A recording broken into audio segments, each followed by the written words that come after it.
Mula sa Kalingap Rab, inedit at ibinahagi ng Kalingap ng Pag-asa. Ayos lang. Mga Kalingap, Ikaw, ito na ang pinakahihintay. kamusta? Ang masayang muling pagkikita ng EDSI. Galing ka na? Di pa nga eh. Kaya nga... Nagpa-check up ka na? Ha? Di na kailangan. Kailangan. Andito na ako. Charis na. Lagyan ko ng konti. Ay, pangalan. Pag ano niya, di ko nakikita yung ano. Baka ka mahawaan. Alam ko namang focus ka sa study mo. Mamaya mapa-absent ka dahil sa akin. Kawawa naman ang ano, ang wifi na yan. Kamusta ka naman dun? Sa bago mong tinitirhan. Okay man, ano. Close ko na ba ganyan sila? Ano, Close mo sila? Kaya, ano, okay man. Ay nako. Okay yun. Mga... Lahat wala yun. namang problema sa mga yun. Wala. Hindi naman sila maliga, nakakailang sa pag-aaral doon, bad influence. Hindi man. Saka tama din yung may taga-update ako. Nagatingin yun sa akin eh. Nagatingin yun sa'yo pala. Nakumantaid mo ata ako ah. So wala namang problema dun sa ano, sa kinuhaan mo kasi kung meron, Wala. di pa tayo.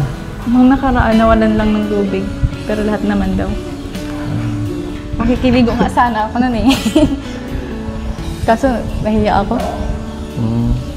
Mas okay ba dun kaysa sa pag-ano? Kaysa dito pabalik-balik? Oo, kasi ano, pag weekend time namin, makaka-uwi ako agad. Oo. Kakapahinga pa. Okay ka lang? Wait, para namang wala ka. Diyan.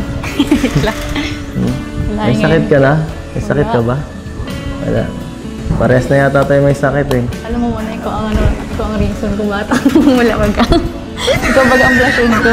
Wow. Nag-aalala din ako kay Kuya kasi ano, marami naman mga naglalabas na ano, yung mga hindi nakakaintindi kay Kuya.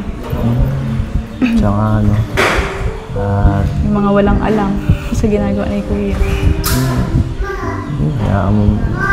ang mahalaga eh, nandyan pa rin tayo para sa kanya. No?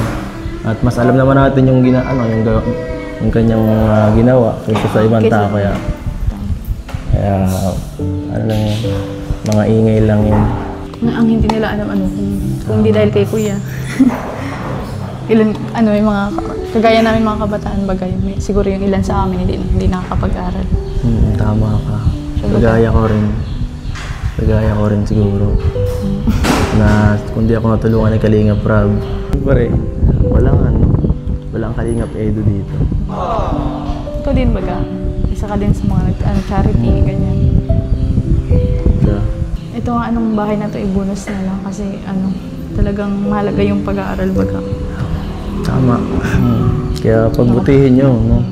Pakita nyo sa kanya kung lahat ng hirap na ginagawa. Isang masayang pagkikita na puno ng kilig at saya.